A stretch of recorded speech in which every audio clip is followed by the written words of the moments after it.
नमस्कार जय हिंद साथियों, मैं जितेंद्र कुमार आपके साथ बोल्ड स्टडी जोन में एक बार फिर जुड़ चुका हूं। साथियों, हम सर्वप्रथम अपने प्रिय क्रांतिकारी वीर भगत सिंह जी को नमन करते हुए बिजोलिया किसान आंदोलन के तृतीय चरण के बारे में पढ़ेंगे। साथियों, हमने पिछले वीडियो में बिजोलिया किसान आंदोलन के जो द्वितीय चरण में अपने विजय सिंह पथिक जी का आगमन तथा उनके द्वारा जो बिजोलिया किसान आंदोलन के लिए किए गए प्रयासों के बारे में पढ़ा था। साथियों, हम पढ़ेंगे इसमें तृतीय चरण के बारे में। तो हम बात करें तृतीय चरण की, तो तृतीय चरण 1927 से लेकर 1941 तक चला था। यह बिजोलिया किसान आंदोलन का तीसरा पैर या तीसरा पड़ाव था। इससे पहले हम एक बात करते हैं सन 1919 की। 1919 में महाराणा के द्वारा एक आयोग भेजा गया था बिजोलिया में, जो बिजोलिया की जो अव्यवस्था थी उसको सर्वेक्षण करने के लिए। उस आयोग का नाम था बिंदुलाल भट्टाचार्य आयोग। इस आयोग में एक तो थे बिंदुलाल स्वयं, एक थे अफजल अली और एक व्यक्ति था महाराणा की तरफ से। ये तीन व्यक्ति थे। इन्होंने आकर बिजोलिया में जो सर्वेक्षण किया था, इस सर्वेक्षण के बाद में इन्होंने क्या किया कि जो रिपोर्ट थी वो वापस जाकर महाराणा को दी थी, लेकिन महाराणा ने इस पर कोई ही तरह का कोई भी एक्शन नहीं लिया तथा इन्होंने अपना जो रिपोर्ट तो दे दी लेकिन कोई तरह का एक्शन नहीं लिया गया था। उसके बाद में सन 1922 में क्या किया कि एक तो महाराणा की तरफ से आयोग भेजा गया था और एक आयोग था वो ईस्ट इंडिया कंपनी के द्वारा भेजा गया था।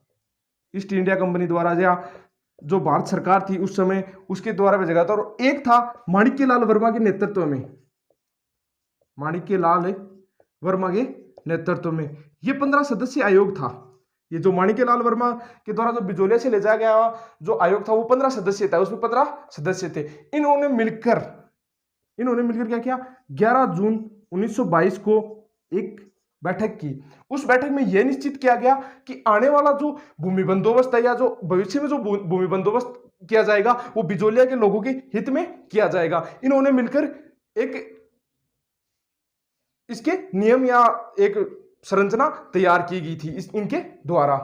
अब 1923 में क्या हुआ, हम बात करें 1923 की। 1923 में जो ठिकानेदार था उसका विवाह था और उसने इस विवाह का खर्च या अपनी जो राजस्व व्यवस्था थी उसको सुदृढ़ बनाने के लिए उसने क्या किया कि लगान में वृद्धि कर दी। अब लोगों ने इसका काफी पुरजोर विरोध किया, तो इन्होंने क्या किया कि माणिक्यलाल वर्मा के, एक तो माणिक्यलाल वर्मा, रामनारायण चौधरी और विजय सिंह पथिक,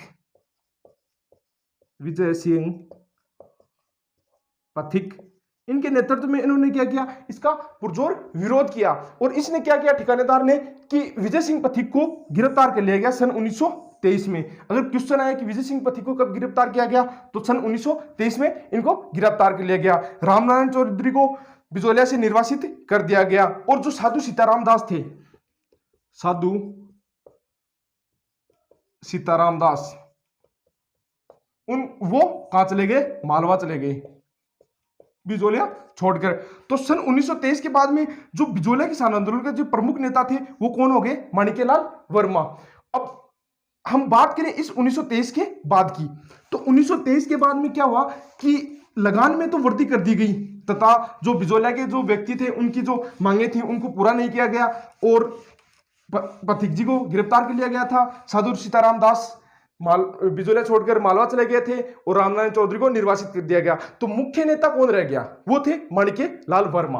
अब हम बात करें 1923 से लेकर 1926 तक, यह काल बिजोलिया के लिए बहुत ही अति शोचनीय दशा हो गई थी। इस काल में, इस 4 वर्ष के अंतराल में बिजोलिया की स्थिति बहुत ही शोचनीय हो गई थी। कारण क्या था कि यह अकाल पड़ गया, कभी तो बारिश होती नहीं, कभी तो सूखा हो गया एकदम, या अतिवृष्टि हो गई।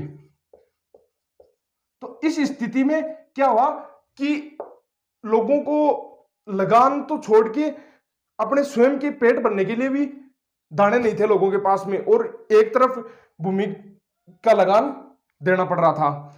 अब इन 4 वर्षों में माणिक्यलाल वर्मा के नेतृत्व में यह आंदोलन चल रहा था, लेकिन थोड़ा शिथिल हो गया कि कारण कि क्योंकि प्रमुख जो नेता था विजय सिंह पथिक, उनको तो जेल में डाल दिया गया था। माणिकलाल वर्मा जैसे तैसे इस आंदोलन को एक लंबे सफर तक ले जाने की कोशिश कर रहे थे।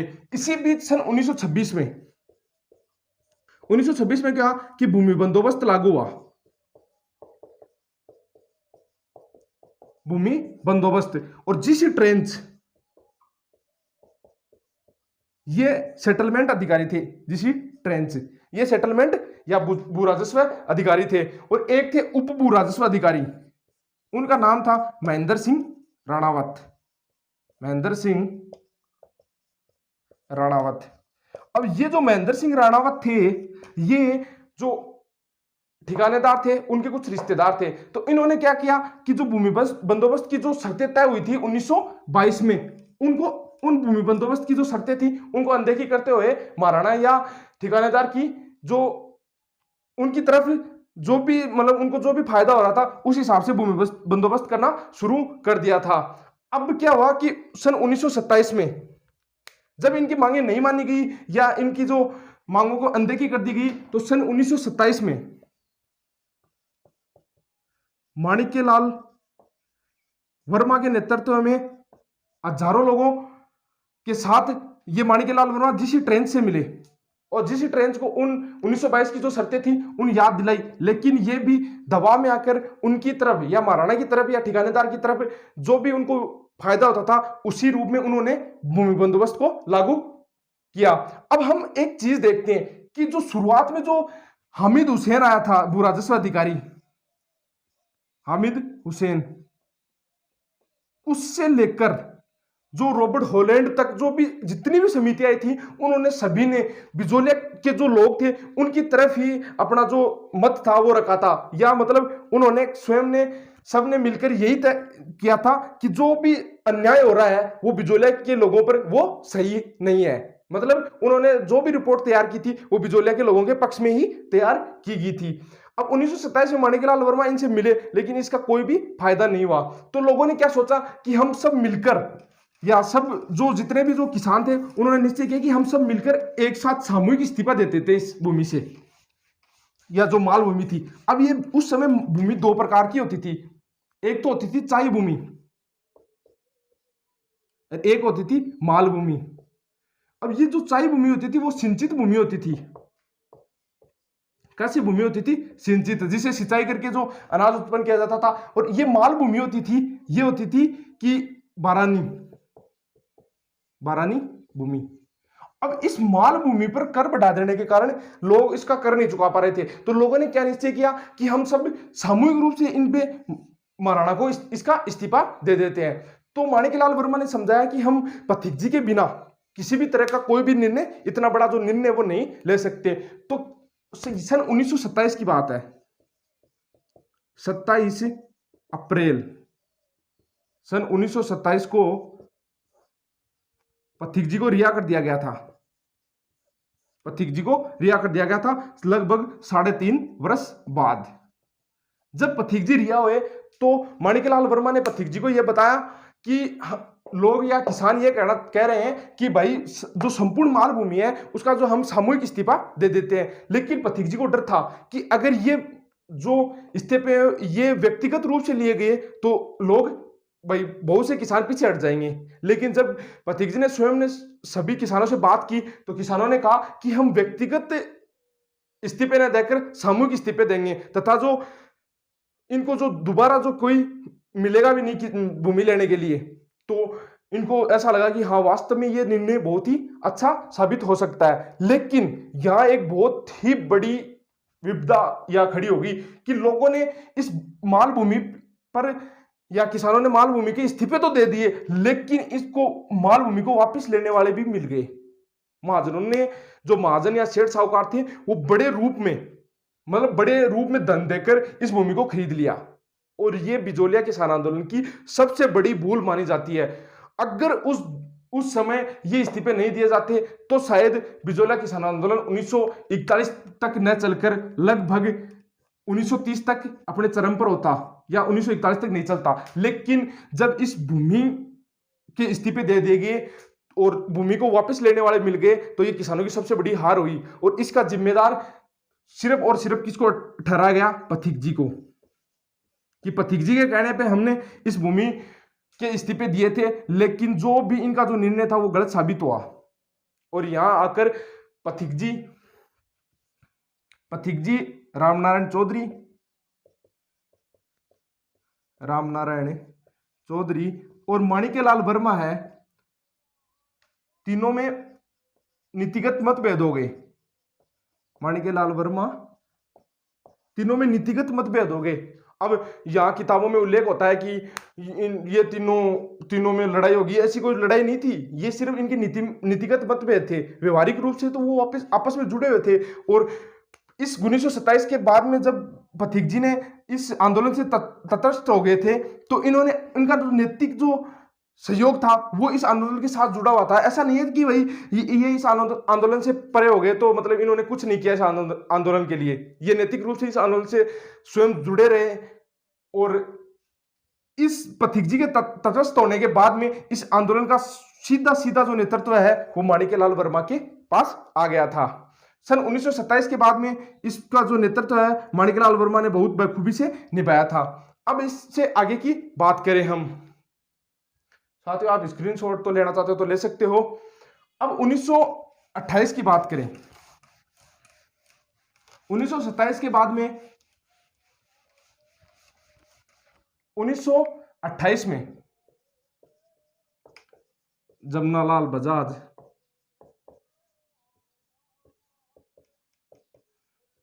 बजाज, माणिक्यलाल वर्मा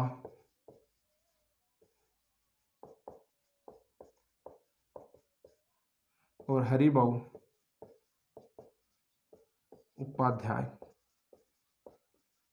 ये तीनों व्यक्ति इस आंदोलन के सर्वेसर्वा बन चुके थे 1928 के बाद में।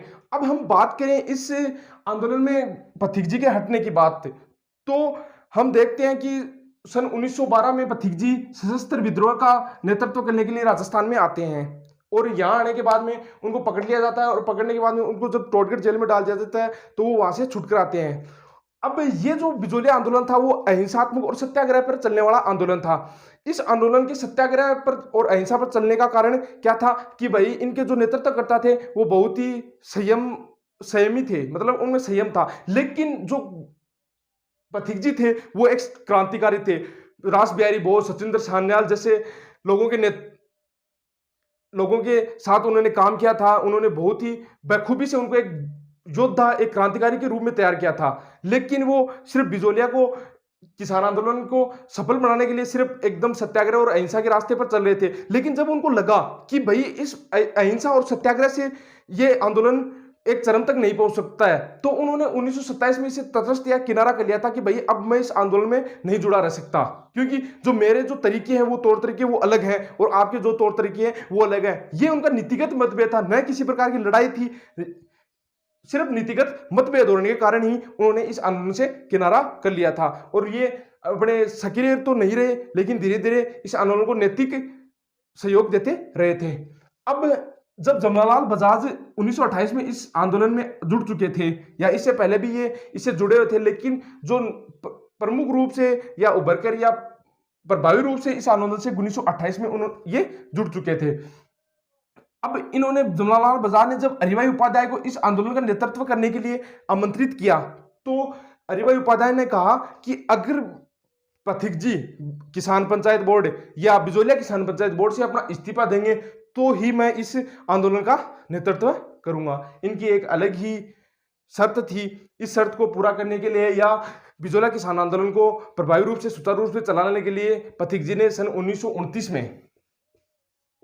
1929 में किसान पंचायत बोर्ड या उपरमाल पंचायत बोर्ड या किसान पंचायत बोर्ड से अपना इस्तीफा दे दिया। पथिक जी ने क्या किया? इस्तीफा दे दिया।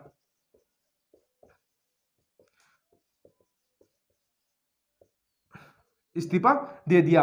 और इसमें जो 1929 के बाद में इसका जो नेतृत्व है वो हरिभाई उपाध्याय, माणिक्यलाल वर्मा और जमनालाल बजाज तीनों ने मिलकर संभाला था। अब इसी समय 1930 के समय भारत में सविनय अवज्ञा आंदोलन चला था। कौन सा? सविनय अवज्ञा आंदोलन।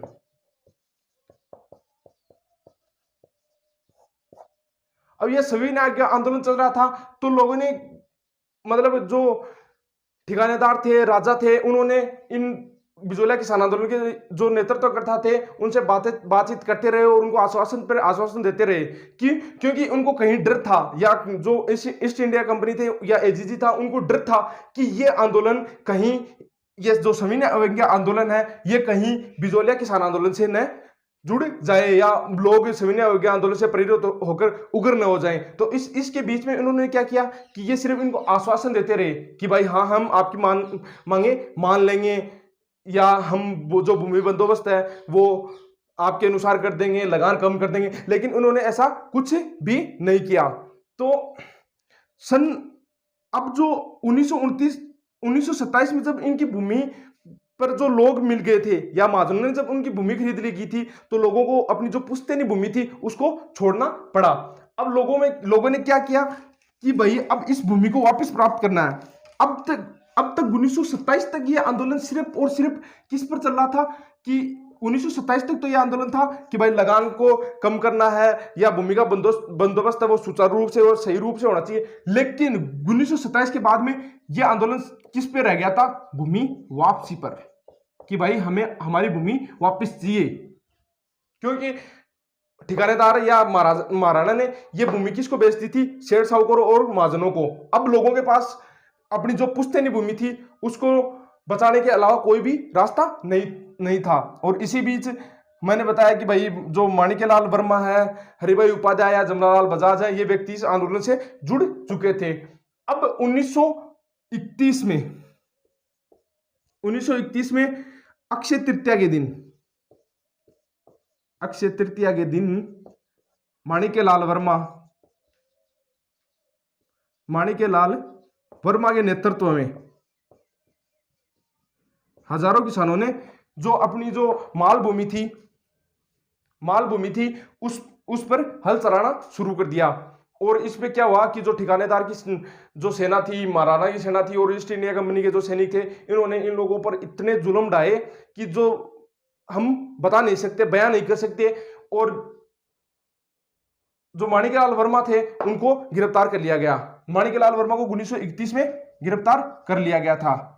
अब 1931 में जब माणिक्यलाल वर्मा को गिरफ्तार कर लिया गया था, तो इसका जो प्रभुत्व है या नेतृत्व है, इस आंदोलन का नेतृत्व है, वो जमनालाल बजाज के हाथों में आ गया।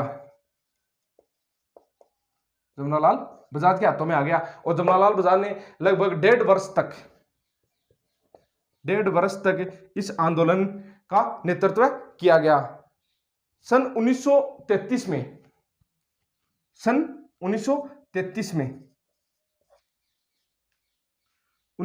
में अपने माणिक्यलाल वर्मा को रिहा कर दिया गया था। माणिक्यलाल वर्मा को रिहा कर दिया गया। 1933 में वर्मा जी को रिहा कर दिया गया था। यह नवंबर 1933 की बात है। अब यह आंदोलन अपने चरम पर तो था, लेकिन यह जमनालाल बजाज के नेतृत्व में आ गया था। फिर लगभग सन 1938 में हम बात करें, माणिक्यलाल वर्मा जी के रिहा होने के बाद में इस आंदोलन का जो नेतृत्व है माणिक्यलाल वर्मा ने ही किया। और 1938 में माणिक्यलाल वर्मा ने क्या किया? 1938 में मेवाड़ प्रजामंडल की स्थापना की। मेवाड़ प्रजामंडल की स्थापना की।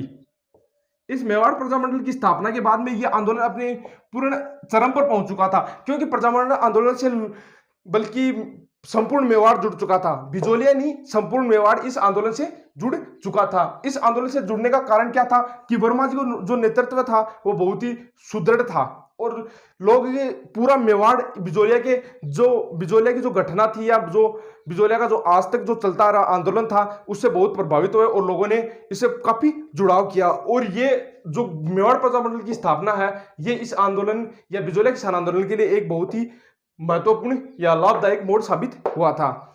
और 1938 में मेवाड़ प्रजामंडल की स्थापना के बाद में इस जो अपने बिजोलिया का जो आंदोलन है ये जमनालाल बजाज के नेतृत्व में आ गया था। वापिस जमनालाल बजाज के नेतृत्व में आ गया था।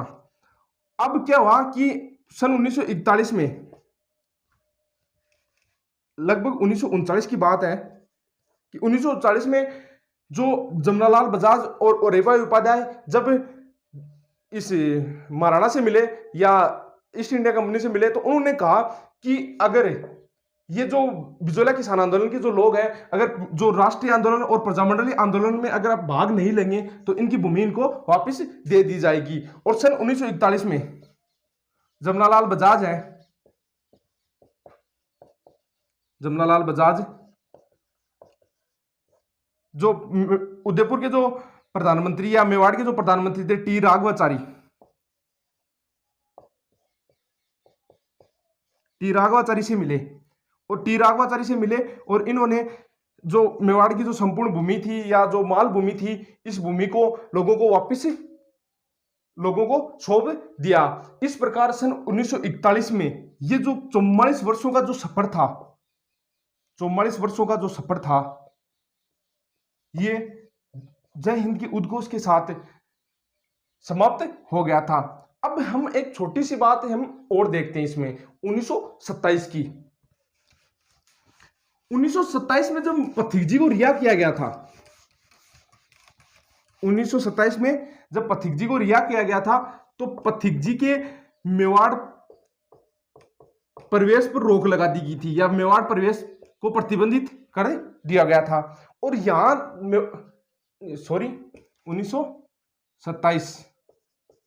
1927 में जब पथिक जी को रिहा किया गया था तो उनके मेवाड़ प्रवेश पर रोक लगा दी थी।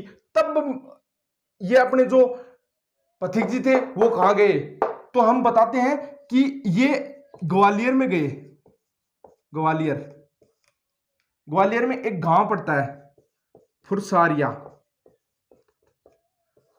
कहां गए थे ये फुरसारिया।